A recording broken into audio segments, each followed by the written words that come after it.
శ్రీమాత్రే నమ. జై గురు దత్తాత్రేయ నమ. ఈ వీడియోలో మనం వృశ్చిక రాశి వారికి 2026 మే నెల మాస ఫలితాలు పరిశీలిద్దాం. వృశ్చిక రాశి వారికి ఈ నెల 14వ తారీఖు వరకు శుక్రుడు సప్తమ స్థాన సంచారం స్వక్షేత్రగతుడై ఉండడం వల్ల మాలవ్య మహాపురుష యోగం అనే పంచమహాపురుష యోగం ఏర్పడడం జరిగింది. సో దీనివలన ఈ రాశిలో ఉన్నటువంటి స్త్రీలకి గొప్ప రాజయోగం పట్టబోతుంది. ఏదైనా వాళ్ళకి సినిమా రంగ ప్రవేశం కానీ రాజకీయ రంగ ప్రవేశం కానీ జరిగే అవకాశం ఉంది. ఇక వివాహం అన్నది కంప్లీట్గా మీ యొక్క ప్రయత్నం బట్టి ఈ నెల 2వ వారం లోపల మీ యొక్క వివాహ ప్రయత్నాలు ఫలిస్తాయి. అలాగే అనూహ్యంగా మీ జీవితంలోకి ఒక కొత్త వ్యక్తి ఒక కొత్త స్త్రీ ప్రవేశించడం జరుగుతుంది. వారి యొక్క ప్రవేశంతో కంప్లీట్గా మీ జీవన గమనం ఆర్థిక స్థితి కంప్లీట్గా మారడం జరుగుతూ ఉంటుంది. ఇక 14వ తారీఖు మే నెల తర్వాత ఈ శుక్రుడు అష్టమ స్థానంలో ప్రవేశిస్తాడు. ఇది స్త్రీలకి సౌభాగ్యయోగాన్ని పెంచుతుంది. ఒక విధంగా భర్తకి ఏదైనా మంచి ఉద్యోగం రావడం వల్ల మీ యొక్క ఆర్థిక సమస్యలు పరిష్కారం అవడం జరుగుతూ ఉంటుంది.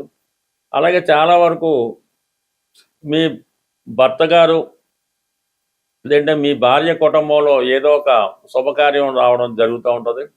మీకు చాలా కాలంగా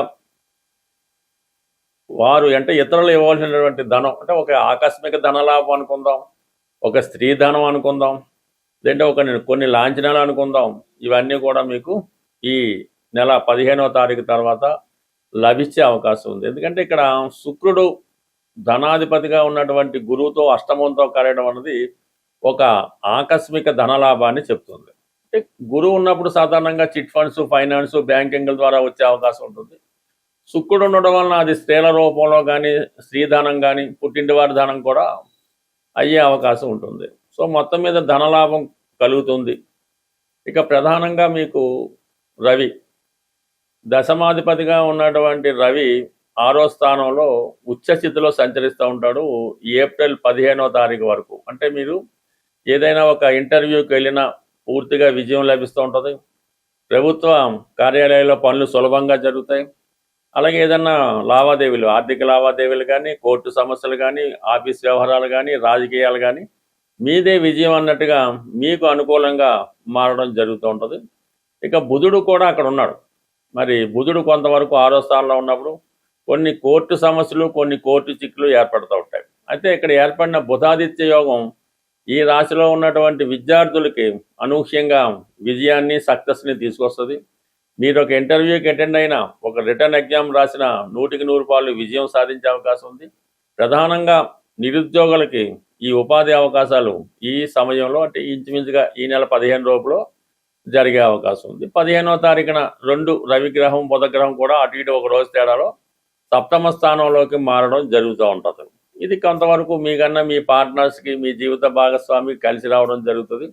కొన్ని సందర్భాల్లో జీవిత భాగస్వామితో ఎడబాటు కూడా రావచ్చు. ఉద్యోగ కారణాల వల్ల, రాజకీయ కారణాల వల్ల, ఏదో కారణాల వల్ల కొన్ని రోజులు ఒక నెల రోజుల పాటు అటు ఇటుగా భార్యాభర్తలు చెరో చోట ఉండే అవకాశాలు ఎక్కువగా గోచరిస్తూ ఉన్నాయి. ఇక ప్రధానంగా 4వ స్థానంలో రాహు, ఇది పెద్ద మొత్తంలో స్థిరాస్తి కొనాలనే ప్రయత్నం చేస్తూ ఉంటారు. దానికి ఏదైనా ధన సమకూరే ప్రయత్నం జరుగుతూ ఉంటుంది. ఏదైనా మీకు అవకాశాలు కూడా ఆ విధంగానే రావడం జరుగుతుంటుంది. ఉన్నదానికన్నా మీ స్థాయిని మించి ఏదైనా కొనాలనే ప్రయత్నం జరుగుతూ ఉంటుంది. స్థలం మారాలనే మీ ఆలోచన, ఏదైనా ఇల్లు అది మారడం అది జరిగే అవకాశం ఉంది. మరి విద్యార్థులకి విదేశ అవకాశాలు కానీ, హాస్టల్లో ఉండి చదువుకోవడం కానీ, తల్లిగారికి దూరంగా ఉండి చదువుకోవడం కానీ జరిగే అవకాశం ఉంది. అయితే కొన్ని 4వ స్థానంలో రాహు ఉన్నప్పుడు మీ మనసులో ఏముందో అది ఎవరికి అర్థం చేసుకోలేకపోతుంటారు. అలాగే మిమ్మల్ని ప్రతి వాళ్ళు అపార్థం చేసుకొని మిమ్మల్ని ఏదో విధంగా నమ్మకుండా, మీరు చెప్పినవి వినకుండా వారి ఇష్టం వచ్చిన వారు నడుచుకోవడం కూడా జరుగుతూ ఉంటుంది. అయితే పంచమంలో ఉన్నటువంటి శని భగవానుడు యాజిటీజ్గా పంచమ శని సప్తమాన్ని చూడటం వల్ల ఏదో ఒక వివాహ ప్రయత్నాలు చేస్తున్నప్పుడు చివరి నిమిషంలో ఏదో ఒక అడ్డంకి రావడం జరుగుతూ ఉంటుంది. ఇంచుమించుగా మీకు ఇది ఆత్మీయుల్ని దూరం అయ్యే అవకాశం ఉంది. ఎవరన్నా మీరు బాగా ఇష్టపడి ఫ్రెండ్షిప్గా ఉన్నా, స్నేహితులుగా ఉన్నా, ఏదో కారణాల వల్ల వాళ్ళకి వేరే అవకాశం రావడం వల్ల ఆత్మీయులు దూరం అయ్యే అవకాశం ఉంది. అలాగే వివాహ ప్రయత్నాలు వాయిదా పడే అవకాశం ఉంది. ప్రేమికుల మధ్య ఎడబాటు అంటే ఈ విధంగా వాళ్ళు ఏదో వాళ్ళకి ఉద్యోగం ఏదో రావడం, వాళ్ళు దూరం వెళ్ళటం మొదలవన్నీ జరిగే అవకాశం ఉంది. బట్ ఏదైనా వృశ్చిక రాశి వారు ఈ నెలలో కూడా ఈ స్పెక్యులేషన్, జోదం, పేకాట ఈజీ మనకి 100% దూరంగా ఉంటేనే మంచిది. పైపెచ్చి ఏదో క్రికెట్ బెట్టింగ్లు స్టార్ట్ అయ్యాయి కాబట్టి ఎక్కువగా ఈ వృశ్చిక రాశి వారు దాని మీదే ఇంట్రెస్ట్ చూపిస్తుంటారు. దయచేసి కొంత దూరంగా ఉంటే మంచిది. మనం ప్రతి నెల ఏదో పరిహారం తెలుసుకునే ప్రయత్నంలో ఎవరైతే తీవ్రమైనటువంటి ఆర్థిక ఇబ్బందుల్లో ఉన్నవాళ్ళు ఈ రెమెడీ అన్నది ప్రతి మంగళవారం చేయవలసి ఉంటుంది. అది స్వచ్ఛమైనటువంటి గోధుమ రవ్వ, కొన్ని ప్రాంతాల్లో బొంబాయి రవ్వ అంటారు, గోధుమ నూక అంటారు. మొత్తం మీద ఈ గోధుమ రవ్వ సుమారుగా ఒక 1/4 కేజీ తీసుకోవడం, దానికి సమానంగా పంచదార తీసుకొని ఒక 100 గ్రాములో నెయ్యి కలిపి, అంటే ఈ 3 నెయ్యి, గోధుమ రవ్వ, పంచదార కలిపి పొడి పొడిగా తయారు చేసి అవి మీరు చీమలకి ఆహారంగా పెట్టవలసి ఉంటుంది. అంటే ఎక్కడ తోటల్లో ఉన్న, అడవిలో ఉన్న, అలాగా పార్కులో గట్ట ఉన్నప్పుడు అవి ఈ మంగళవారం రోజు ఈ చీమలకి ఇది నైవేద్యంగానో ప్రసాదంగానో ఈ మొత్తం ఈ గోధుమతో చేసినటువంటి మిక్చరు పెట్టడం జరుగుతుంది. అదే రోజు మీరు సాయంకాలం పూట, అంటే పొద్దున్న చీమలకి వేయచ్చు, సాయంకాలం వేస్ట్ వేయచ్చు, కానీ ఈవినింగ్ పూట మాత్రం మీరు ఆంజనేయ స్వామి ఆలయాన్ని దర్శించవలసి ఉంటుంది. దర్శించి స్వామివారికి 6 సంఖ్య కలిగినగా 6 లడ్లు ఇవ్వచ్చు, 6 గులాబీ పువ్వులు ఇవ్వచ్చు, లేదంటే డ్రై ఫ్రూట్స్ లాంటివి ఏమైనా ఈ ఎండు ఖర్జూరం లాంటిది ఇవ్వచ్చు.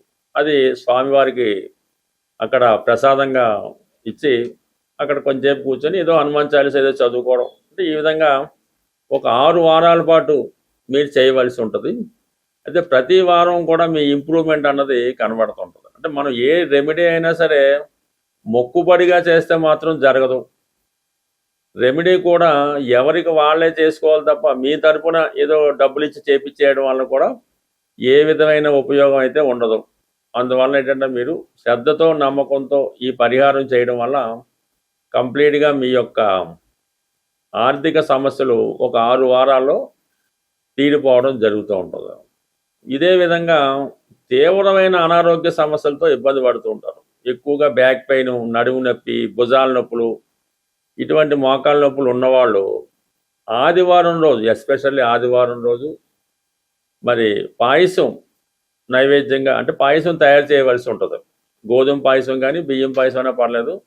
ఆదివారం రోజు తూర్పు దిక్కున ఉన్నటువంటి సూర్య భగవానుడికి నైవేద్యంగా పెట్టి అది మీ కుటుంబ సభ్యులే తీసుకోవడం జరగాలి. అంటే కేవలం 3 వారాలు మాత్రం ఈ సూర్య భగవానుడికి పాయసం నైవేద్యం పెట్టడం వల్ల ఓపిక ఉంటే ఆదిత్య ఉదయం వినడం. అయితే ఆదివారం కంప్లీట్గా మీరు నియమంగా ఉండాలి.